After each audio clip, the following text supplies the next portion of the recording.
الرحمن الرحيم اللهم صل على محمد وعلى آل محمد كما صليت على إبراهيم وعلى آل إبراهيم إنك حميد مجيد بسم الله الرحمن الرحيم الحمد لله المتوحد بجلال ذاته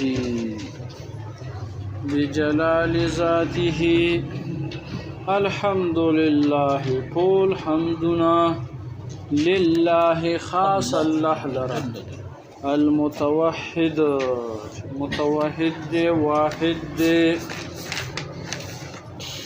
لا شریک دے متوحد واحد لا شریک توئی کنا متوحد دے بجلال ذاته علک بجلال ذاته فمصاحبت داغ جلال سره چاغ جلال د ذات د باری تعالی دے جلال ذات د باری تعالی دے نو وای چې په نن سبق کې زمونږه سلور باسونه دي یو په با کې دی دویم په جلال کې دی او دریم نمبر چې دی په ذاته کې دی کنه ذاته او سلورم نمبر په صفاتو کې دی اختصارا نن سبق کې زموږ سو باسونه دي یو په باج یو په جلال او یو په ذات کې دی ذاته کې او بل په صفاتو کې دی صفاتو کې به تفصیلات رستو راځي خدا اجمالاً دی چې رو ورته ورداخلېږي بلد شوی پیش په خبره باندې الکه دا با بجلاله کې دا با یا د مصاحبت د پاره ده د څه د پاره ده مصاحبت د پاره ده الکه په متوحد ذات دې په مصاحبت د لویوالی د ذات سره د لویوالی ذات د واجب تعالی سره نو با یا د مصاحبت د پاره ده مصاحبت د پاره ده او یا لکه یا دا بای سببیه دا نو چې بای سببیه شنو معنا به داسې شي متوحد ذات بجلال ذاتی په سبب د لویوالی د ذات سره په سبب د لویوالی د ذات سره دا بعد څه د پاره شوله بعد مصاحبت د پاره شوله د سبای سببیه شو او یا لکه دریم نمبر احتمال پکې دا چې دا باب ملابست او دا مصاحبت یو شی دی دغه مقدر بوترو او دریم نمبر چې دا با په معنا د معصر دا متوحد دز بجلال مع جلال ذاته سره د لویوالی د ذات د واجب تعالی نه په با کې سو احتمالات شروع درې احتمالات شروع مصاحبت خالی سو احتمالات شروع درې احتمالات شروع سو احتمالات شروع درې په با کې او یا لکه سبق کې مرسته تکوم صحیح ده سبق واله سبق کې مرسته ترین کوم صحیح ده خیر نو په با کې سو احتمالات شو او الک اول بحث ختم شو دویم بحث جلال الک جلال ستوي جلال یو معنا د عظمت سو عظمت لویواله یو معنی د عظمت لویواله یا لکه پوښښولې او دویمه معنا د جلال دا دویمه معنا د جلال هیبت سو هیبت لکه د عظمت سره لازم هیبت هم وي کنه دویمه معنی د صدا لکه د پلان کې جلال ډیر لوی دی الله جل جلاله نو هیبت او یو معنی د صدا عظمت دا دویمه معنی د هیبت دا او درېمه معنا د جلال علوی شان علوی شان لویواله د شان چې شان ډیر لوی او څلورمه معنا صفت قهري صفت قهري او لوی صفت قهري صفت قهري صفت قهري یا خله بدله کدی سوا صفت جبری قهری صفت جبری قهری جبری غالب قهری ډیر لویا ز قهر روسی والا کنه لویا ذهن دی فور رسیدلو سویم معنا سلورم معنا صدا صفت قهری صفت جبری قهری وزداس شو معنیش خاجی او یا لکا سلورم نمبر بحث سویم نمبر بحث ذاتی ہی لکه ذات ستوي قائم بنفسه قائم بنفسه دې ذات وی کنه او عرض ستوي قائم بالغير قائم بالغير لکه ذات د باری تا ذات دا قائم بنفسه تروي لکه بجلال ذاته دا کم اضافت دے کم بجلال ذاته کے بجلال ذاته کے کم اضافت دے کم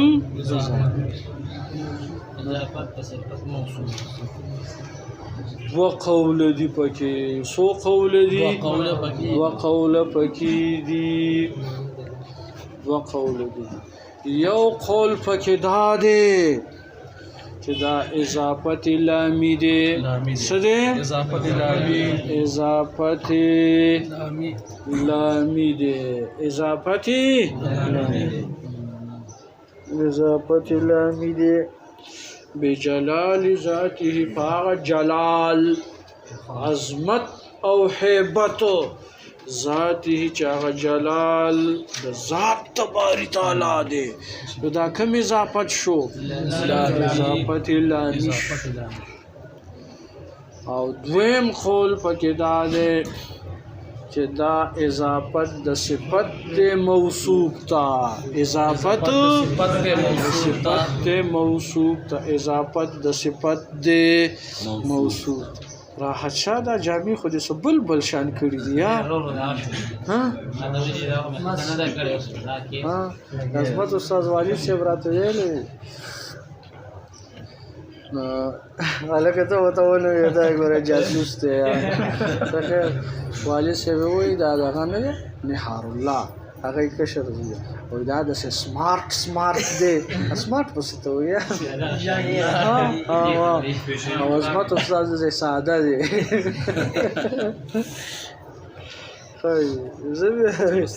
خی خبره مې څه کوله دویم قول پکې دا دی دا اضافت د صفت موصوف تا بیا به معنا دا چې بجلال ذاته المتوحد چې متوحد دی ذات چې متوحد دی ذات چې موصوف دی په صفت د جلال سره متوحد ته په اعتبار د ذات سره چې هغه ذات موصوف ته په صفت د جلال سره ذهن دې پور رسیدلو نو لہذا دا دریم نمبر بحث حاجی تاسو ویل یو اضافت لامی دی او یو اضافت ظرفی دی او یو اضافت منی دی درې قسم اضافت دی کنه دا وجه د حصر پکې دا اضافت په خالی نه وي یا په واسطه د من سره یا د پی سره او یا به د لام سره پی سره اضافت ظرفی الصلاه فی الليل او یا صلاه الليل صلاه فی الليل او کو پس سره نو به اضافت منی خاتم فز خاتم من بزتن د دوړو مصداق واحد دی او یا لکه کچرتا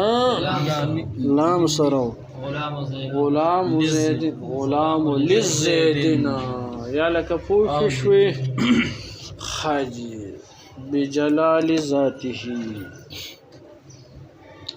ناکت تلان دی لکلی د ذات نه مراد سے ماہیت شخصیہ ماہیت شخصیت نه مراد راځي یو ذات د باری تعالی ذهن دې پورش نقطه د ماهیت اطلاق په واجب تعالی کیږي کنه کیږي امور عامه و قول ذکر کړی دي یو قول دا چې نکیږي ویم قول دا چې کیږي ماهیت شخصیه واجبه الله جل جلاله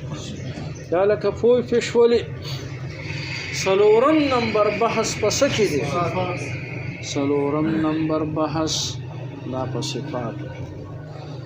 هلکه نو په تحقیق د مقام کیو آیا صفات کمالیه د واجب تعالی په دوه قسم دي یو صفات ثبوتیه دي او یو صفات سلبیه دي یو صفات ثبوتیه دي ساسر صفات ثبوتیه او یو صفات سلبیه صفات ثبوتیه څه ته وایي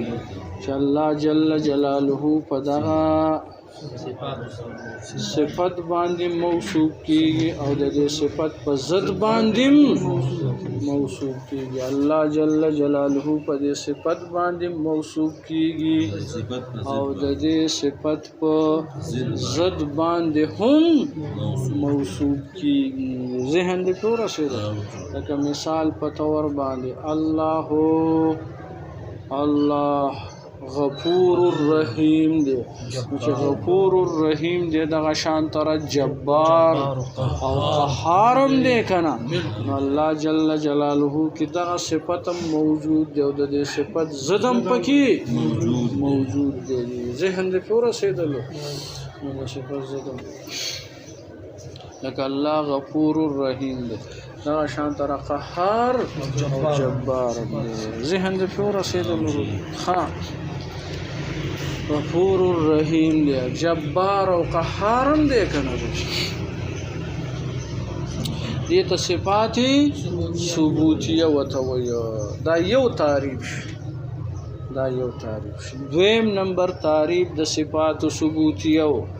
صفات ثبوتیه هغه صفات ته ویل کیږي چې حرف نفی مفهوم د دې صفت نه رنوي حرف نفی مفهوم حرف نفی جز مفهوم د دې صفت نه نوي حرف نفی جز مفهوم د دې صفت نه رنوي جی لکه الله غفور رحیم الله غفور الرحیم دی نو حرف نفی جز د دې صفت نه ده ذهنم فورا سیدل روجی الله غفور الرحیم ليس بقهار وجبار دغه خو نه کنه څه خو نه شي ویلې الله غفور رحیم جبار قهار دویم تعریف د صفات ثبوتیه او څه دی چې حرف نفی جز د دې صفت نه رنوي حرف نفی جز د دې حرف نفی جز د مفهوم د دې صفت نه نوي حرف نفی جز مفهوم د دې صفت نه نوي ذهن دې پورا شي خاجي دا دویم تعریف د صفاتو سلبی صفاتو ثبوتیه راشجی صفاتو سلبیه ولرا الکه صفات سلبیه ستوي احتشام قاری یخي سوچ دې برابر دی پګړې دې نه دواله پټکه په سره وخه زا العمامة تزيد العلم والحلم اول وقارم کنا یو منطقي یو کس په اعتراض کو استاسو هیڅ په خبره باندې لکه کوپر تنی وتل سدي بعض البراعه ځان نه قید لګولې ځان نه چې کم کس طالبای کې نه دې پسر کړي پس د براعت نه دې بغني او دې خیر هیڅ په خبره باندې فأتوا برهانكم ان كنتم صادقين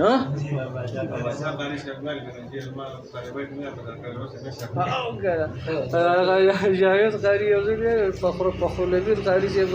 پټکه پزر کړي او بزوي داګه پټ کړي دا او چې پدې کې بسر ته ګره بیا وخت بد نه دی کې پټکې نشي بسر وله ذهن ها شاذ او نادر هغه خو چې وسم کیږي کنه پټکې په سره وي فائدې پکشته دي ها د الله د رضا د پاره او منطقي باندې چا اعتراض کړي نو 50 جوابونه ورکړي وتا پیش په خو دافع الحر والبرد والبعث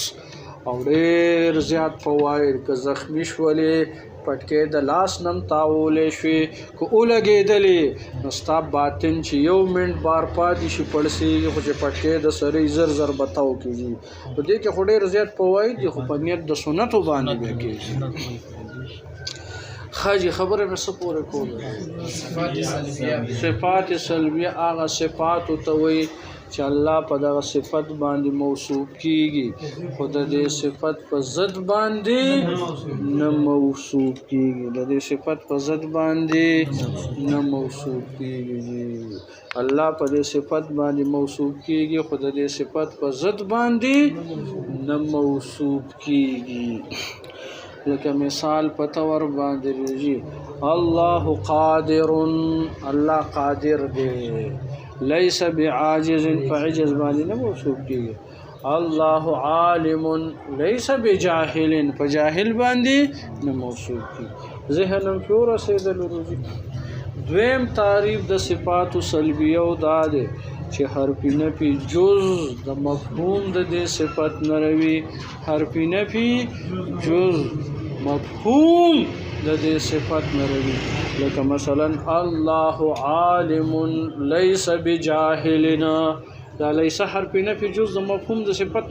نشوا وکنه دې د صفات سلبیه وي ذهنم پور رسول الک صفات ثبوتیه صفات ثبوتیه چې دي صفات ثبوتیه به په درې قسم دي صفات ثبوتیه په څو قسم دي درې قسم دي یو صفات حقیقیه محضه صفات حقیقیه محضه صفات حقیقیه محضه او دویم نمبر صفات حقیقیه ذات اضافتن صفات حقیقیه ذات اضافتن صفات حقیقیه ذات اضافتن دا سویم دویم قسم او لکه دریم نمبر صفات اضافی محضه صفات اضافی محضه صفات ثبوتیه په څو قسمه باندې درې قسمه یو صفات حقیقیه محضه او بل صفات حقیقیه ذات اضافتن صفات حقیقیه ذات اضافتن وختي ذات اضافتن ویلو کنه او دریم نمبر چې دی صفات اضافی محضه الکه صفات حقیقیه محضه ستوي صفات حقیقیه محضه هغه صفات ته ویل کیږي چې په تعقل کې عقل کې راتلل په تعقل کې نه ذهن ته محتاج وي او نه خارج ته یا لږ آسان وایي صفات حقیقیه محضه هغه صفات ته ویل کیږي لا يحتاج الى الذهن والخارج لا يحتاج والخارج الک ذهن عقل تم محتاج ندي ذهن تم محتاج ندي چې ذهن کې راش او یا لک خارج تم محتاج ندي کل حیات لک حیات لکه حیات د الله داسې صفت دی چې دا ذهن تم محتاج نه دی او ستم خارج تم محتاج نه دی ذهن د ټول شي دی حیات د الله جل جلاله داسې صفت دی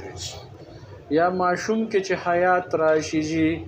نو هغه خو عقل تم محتاج نه دی او یا لکه ستا خارج تم محتاج نه ذهن او عقل یو شی دی ذهن او عقل تم محتاج نه دی او خارج تم معشوم کې حیات وی بلا تمثيل ولا تشبیه دی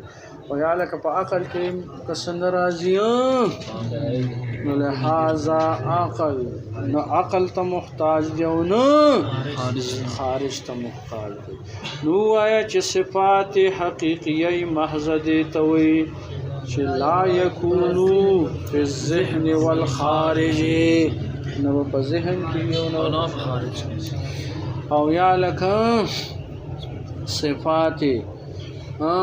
ثبوتیه صفات حقیقیه ذات اضافتن صفات حقیقیه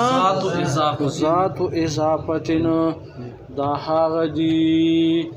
او چې محتاج وي ما يكون محتاجا في الذهن لا يكون محتاجا في الخارج لك محتاج ما يكون محتاجا في الذهن لك ذهن کې ذهن ته محتاج وي چې په ذهن کې برازي ولا يكون محتاجا بالخارج نوی محتاج پس کی خارج کی کل علم لکه سرا والا علم را والا لکه چې خامخاتوي علم با پچا باندې راځي په غیر باندې برازي او لکه ذهن کې به محتاج وي خو خارج کې به محتاج نه وي کل علم علی الجنة والنار لکه علم راواله په جنت باندې او په نار جهنم باندې نو یا لکه اوس دغه علم دا ذهن ته محتاج چې جنت پسنګ وي علم په جنت باندې نو ذهن کې به یو صورت پر راځي کنه جنت هم یو عظیم او یا لکه په خارج ته محتاج نه ضرور نه چې ته بس په خارج کی ویني دا خو په آخرت کې موجوديږي ذهن دې په ورسېدل نو دیتا صفات حقیقیه ذات اضافتن ویا او دریم نمبر صفات اضافی محضه صفات اضافی محضه صفات اضافی محضه صفات اضافی محضه دا هغه صفات تر ویل کیږي چې ما یکون محتاجا فی الذهن والخارج چې محتاج وي په ذهن کې والخارج او پس کې خارج دواړو کې محتاج وي دواړو کې سوي دا محتاج وي خانو چې دواړو کې محتاج کت ترزیق لکه سره والا ترزیق رزق ترزیق رزق ورکول لکه رزق ورکول ذهن کې دا مرزوق ته محتاج دی او په خارج کې مرزوق ته محتاج دی لکه کالطعام للعباد لکه طعام ورکول بندگانو تر رزي الله جل جلاله طعام بندگانو تر ورکی کنا یا لکه دا ترزیق صفت چې ستا په ذهن کې راځي نو دا مرزوق په ذهن کې راځي او په خارج کې به وي کنا ذهن دې ټول رسیدل روزي نو دې ته کم صفات ویل کېږي صفات اضافي محض وته ویل کېږي ٹھیک شول